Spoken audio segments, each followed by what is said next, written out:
Abandonado, sin comando, sin refuerzo, tú eres la gloria del soldado Bolívar.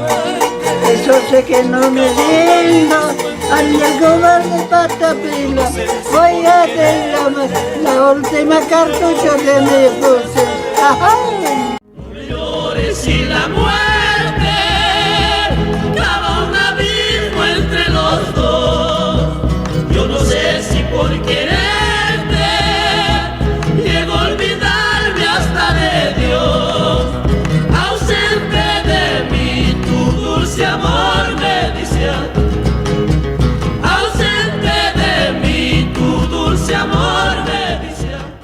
Hola mis invitados, ¿cómo están? Espero que estén súper bien. Para los que todavía no nos conocen, yo soy Fernando. Yo soy Raquel. Bienvenidos a un nuevo video más para el canal. En el video de hoy estaremos hablando sobre un acontecimiento bélico que marcó la vida histórica de Latinoamérica en el siglo XX.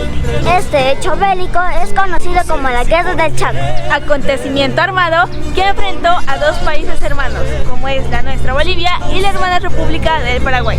Sin embargo, estamos grabando el presente video en el mes de septiembre, mes en el cual se recuerda el inicio y la conclusión de un acontecimiento histórico que ocurrió dentro de la Guerra del Chaco, como ser la defensa de Boquerón. Recordemos que la batalla de Boquerón dio inicio el 9 de septiembre del año 1932 y concluyó el 29 de septiembre del mismo año. Queremos hacer énfasis de esta batalla ya que la misma demuestra sin lugar a dudas la valentía, el coraje y sobre todo el patriotismo del soldado boliviano. Pero no podemos dejar de lado algunos aspectos muy importantes de la Guerra del Chaco. Sin más que decir, ¡comencemos! Bien, ahora hablemos de unas consideraciones generales de la Guerra del Chaco. Como ser que la Guerra del Chaco fue un conflicto bélico en el que se enfrentaron los ejércitos de Bolivia y Paraguay por el control de la región norte de la zona boscosa de Sudamérica, conocida como Gran Chaco, desde 1932 hasta 1935. Como ya dijimos, la Guerra del Chaco es considerada la ofensiva más importante en Sudamérica durante el transcurso del siglo XX, ya que tuvo una duración de 3 años y ocasionó numerosas muertes, desaparecidos, enfermedades y falta de alimentos. Como resultado de esta guerra, hubo una fijación de límites que favoreció aparentemente a Paraguay, junto con la firma de un tratado de paz por ambos países el 12 de junio de 1935. Bien, ahora hablaremos acerca de algunas causas de la Guerra del Chaco. Una de las causas fue la confusa repartición de territorios y franjas limítrofes, heredadas en la época colonial de Sudamérica, que provocaba el descontento de algunas naciones vecinas que no quedaron conformes con la repartición de territorios en base a la uti possidetis juris. Otra causa que generó la Guerra del Chaco es que los territorios del Gran Chaco, adquiridos por Paraguay luego de la Guerra de la Triple Alianza, eran objeto de disputas entre las naciones vecinas. Otra de las causas que detonó la Guerra del Chaco fue la firma de tratados de paz fracasados entre Bolivia y Paraguay, ya que siempre alguna de las dos naciones no quedaba satisfechas con las resoluciones. Algunos de estos tratados son el Tratado de Coudijarro del 15 de octubre de 1879, el Tratado Acebal-Tamayo del 16 de febrero de 1867, el Tratado Benítez-Ichazo del 23 de noviembre de 1864, el Tratado Pinilla-Soler del 12 de enero de 1907 y el Protocolo Ayala-Mujía del 5 de abril de 1913. Otra de las causas fue que debido a la Guerra del Pacífico, Bolivia perdió la salida al mar, lo que le impulsó a buscar nuevas alternativas a través de la zona del Chaco Boreal. Otra de las causas fue el interés por los supuestos pozos petroleros que existían en la zona del Chaco Boreal, que era un objeto de disputa entre Bolivia y Paraguay. Dos naciones que tenían una economía débil. Otra causa que probablemente desató la Guerra del Chaco fue un enfrentamiento entre la petrolera norteamericana Standard Oil, que operaba en Bolivia, y otra, la Royal Dutch Shell, que operaba en el lado paraguayo. Bien, ahora entremos en materia y hablemos sobre la defensa de Boquerón. Sin antes mencionar que esta guerra comenzó en manos del presidente Daniel Salamanca, con la frase "hay que pisar fuerte en el Chaco", frase que le pertenece a Jaime Mendoza, quien la puso en otro contexto y así dio inicio a la guerra. En esta primera etapa de la Guerra del Chaco se da inicio a una de las más heroicas batallas, como es la defensa de Boquerón. Definitivamente un enfrentamiento desigual en la cantidad de hombres. Los bolivianos dentro de Boquerón eran un poco más de 600, y los paraguayos cercanos de Fortín eran un poco más de 5.000 al principio y pocos más de 11.000 al final. Una vez que las tropas bolivianas tomaron Boquerón, pasaron alrededor de 40 días, hasta que un numeroso contingente de soldados paraguayos, bajo las órdenes del general Félix Estigarribia, inició el asedio al Fortín el 9 de septiembre de 1932, donde cientos de soldados arremetieron fieramente contra la defensa boliviana, pero la resistencia nacional, al final del día, dejó cientos de soldados paraguayos muertos y heridos. Al tercer día del asedio, Boquerón quedó completamente aislado de los demás fortines bolivianos, pues soldados paraguayos cortaron las comunicaciones. Luego de ello, el cerco se cerró aún más y los ataques se intensificaron, y era imposible pensar en una retirada auxiliar o dar apoyo desde afuera del anillo de fuego que el ejército enemigo había formado. Solo algunos cuantos hombres lograrían entrar en Boquerón, entre ellos el capitán Víctor Gustavo, quien fallecería pocos días después al intentar buscar una vía de comunicación con el fortín Yujra. El coronel Manuel Marzana dedujo el plan paraguayo, que se trataba de un cerco que tenía como fin el dejarlos aislados, y que la falta de alimentos, munición y medicamentos los obligaría a rendirse. Solo la Fuerza Aérea Boliviana lograba asistir a los hombres de Boquerón. En cada intento de proveer suministros al fortín, los aviones bolivianos se encontraban con fuego antiaéreo, que dio como resultado que muchas veces dejaban caer los suministros lejos del fortín, y los que caían dentro llegaban maltrechos por la caída. La poca agua que quedaba dentro del fortín se usaba para enfriar las ametralladoras. La munición era escasa y la orden era de disparar cuando el enemigo esté cerca, esto para no desperdiciar la munición. El clima desfavoreció a ambos ejércitos, sin embargo, el ejército boliviano sufrió más porque el soldado boliviano estaba acostumbrado al clima propio del altiplano, mientras que el soldado paraguayo conocía bien el terreno del Chaco. La hazaña de Boquerón hacía noticia al punto de un periódico argentino escribió lo siguiente.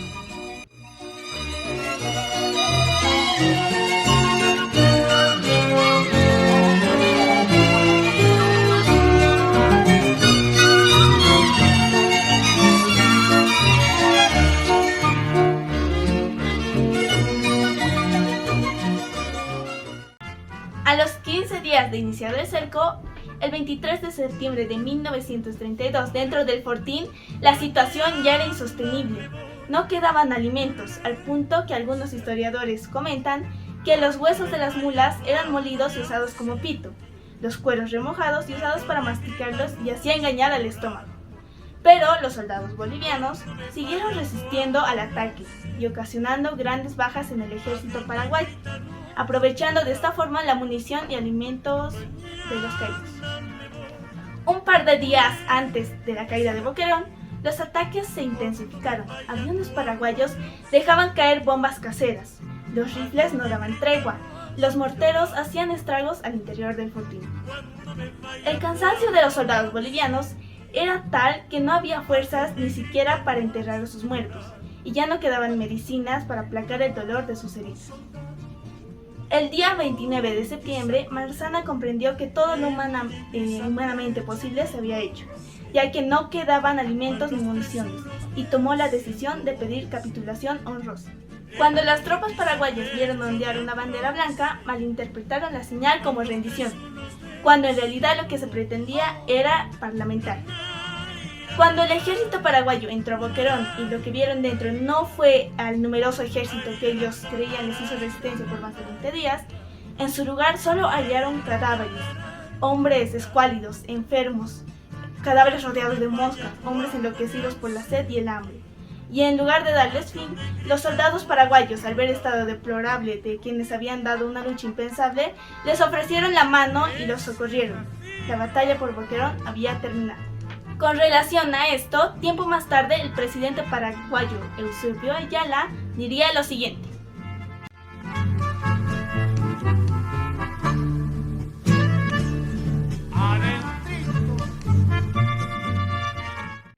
Bien, ahora hablemos sobre el fin de la guerra. La guerra del Chaco llegó a su fin el año 1935, debido al descontento por parte de ambas poblaciones y la constante presión para el cese de la guerra, principalmente del pueblo boliviano y paraguayo y las naciones americanas. Por ende, el 12 de junio de 1935 se firmó en Buenos Aires un protocolo de paz entre ambas naciones, Bolivia y Paraguay, en el que se dejaba asentado formalmente el cese de la guerra.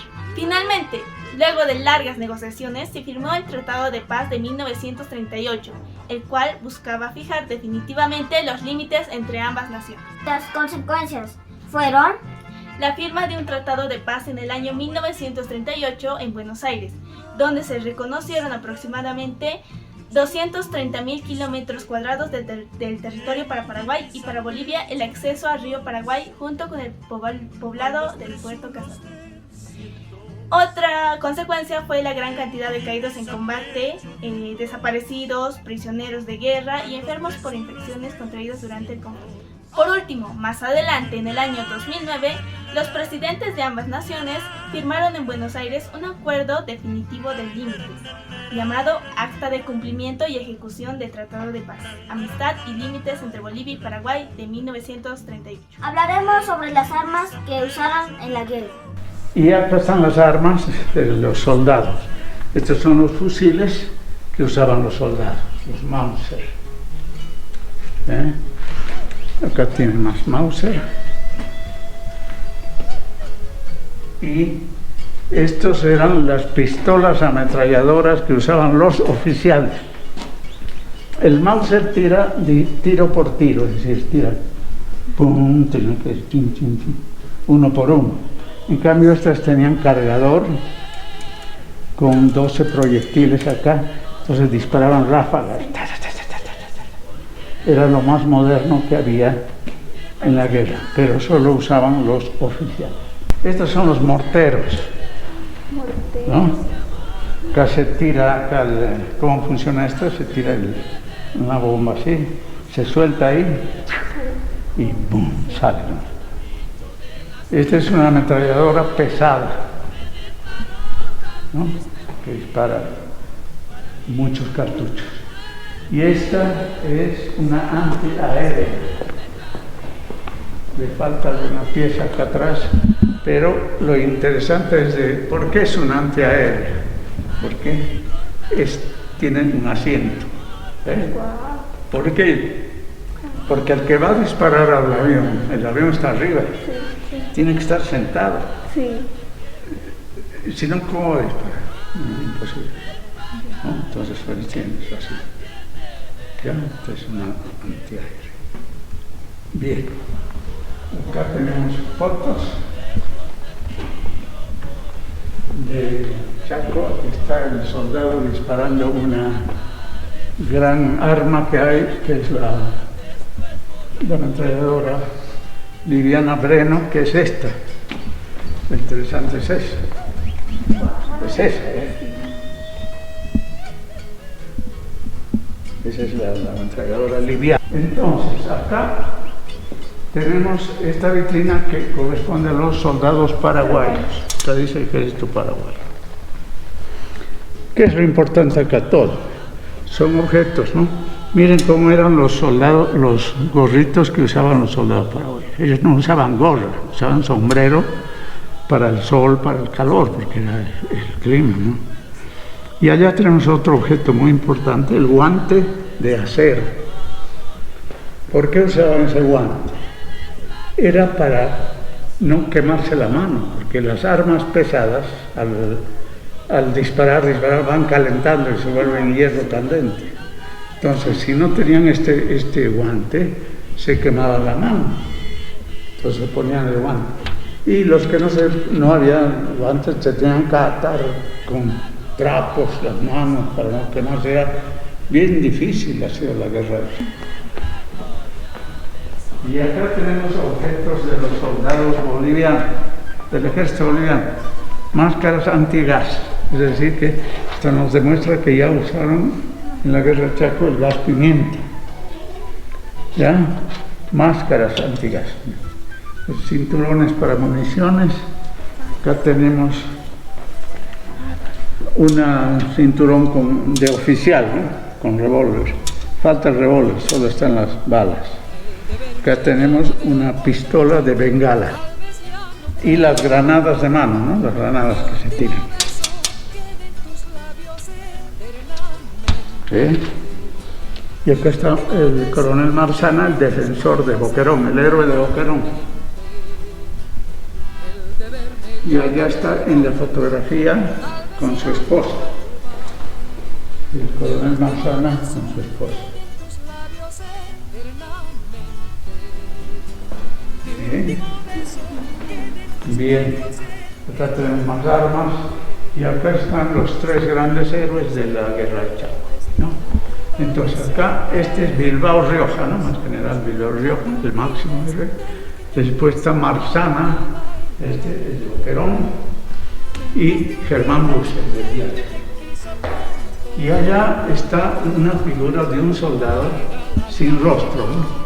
Eso se llama el soldado desconocido, que representa a todos los soldados que han ido a la guerra. Y esta es la bomba que lanzaban los aviones, las bombas. Mira, parece un misil, ¿no? Sí. Es una bomba. Los aviones lanzaban esta a ojo, no había tecnología. Sí. Por eso tiene estas argollas, ¿ves? Esta estaba abajo en la panza del avión, sujetada con unos ganchos. Entonces con una palanca, ¡trac!, soltaban la bomba. No había precisión, podía caer al blanco o podía caer más adelante. Eso pasó en Boquerón, ¿no? Que lanzaban cajas con munición y caían del lado paraguayo. Lanzaban alimentos, ¿no? Caían al lado paraguayo, muchas veces, porque el avión está en vuelo, no puede pararse para lanzar. A la lanza, no, a ojo, ¿no? También es importante mencionar a algunos héroes de Boquerón. Los héroes de la batalla de Boquerón. Tomás Manchego, que murió en Boquerón. Marzana, que era el comandante del fortín Boquerón, héroe. Víctor Ustares murió en Boquerón, allá está la foto, ¿no? Pavón también murió en la guerra. Inofuentes, Ugarte, Huanca. Y acá está, este es el personaje muy famoso que poca gente conoce, casi nadie. Él es un guaraní, un hombre del Chaco, el Cabo Juan, famosísimo. Yo estuve en Villamontes y me contaron toda la historia del Cabo Juan. Era un guaraní de la tribu de los Matacos. Y él fue el que le enseñó a Ustares a andar en el Chaco. Y le enseñó a hablar guaraní. Entonces de ahí que es la figura de Ustares, gracias a este mentor que tuvo, que fue el famoso Cabo Juan. Además, en la guerra de Chaco existieron algunos episodios gloriosos, como ser la defensa del Cañar de Stronger. Pero quiero que tengan conciencia de una cosa. Tenemos una ventaja. Los pilas no saben con quién se van a meter. Todos tenemos miedo, claro. Pero allá afuera, no duden. ¿Ah? ¡Sí! Porque somos stronguistas. ¡Sí! Tenemos la gloria en nuestras venas. Que los pilas piensen que son superiores. No importa. Porque van a venir esta cañada y no saldrán. ¡Aricasaya, Calatacaya!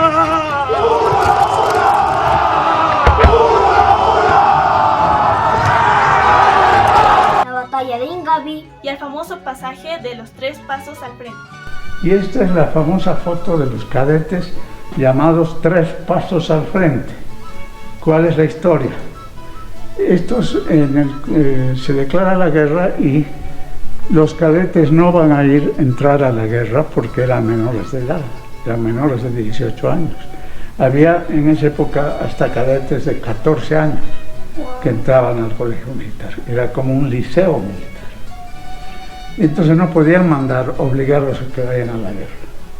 Entonces, pero casi al final, resulta que faltaban oficiales en el Chaco. Y entonces el comandante decide hacerlos formar a los cadetes que estaban en el colegio militar, y los forma y les pregunta: señores cadetes, los que quieran ir a defender el Chaco voluntariamente, les dice, den 3 pasos al frente, pensando que los más chicos se iban a quedar, no iban a dar el paso. Pero sorpresa, oh sorpresa, todos dan los 3 pasos al frente. Bien, como ustedes sabrán, en la actualidad no existe ningún benemérito. Es por eso que tuvimos que recurrir a la memoria viva de una hija de un excombatiente. Dialogará sobre qué cosas le contaba a su papá sobre la guerra. Buenos días, yo soy una hija de benemérito, yo me llamo Justina Aguilar Arredondo. Mi padre me dijo que en la guerra ha sufrido harto, que no había agua, nos hacía llorar cuando nos contaba, que no había agua, que no había de comer, que han muerto los soldaditos como mosca, los paraguayos igualmente, les han agarrado prisioneros a los bolivianos, como también los bolivianos a los paraguayos han agarrado, dice, prisioneros. Mi padre eso me contaba, era muy resentido desde la guerra que ha llegado mi padre, siempre lloraba cuando se mareaba, decía, hemos sufrido de hambre, no había agua, disculpe la palabra. No, cuando uno toma agua recién tiene hasta orín, pero cuando uno no toma agua dice que no había ni orín para tomar. Y cuando llovía los soldaditos sacaban la lengua, y así algunos soldaditos que han ido a la guerra hasta locos se habían vuelto por falta de agua, por falta de comida. Mi padre entonces igualmente chupábamos el suelo cuando llovía, entonces como hacía mucho calor llovía, pero se secaba rápido el piso.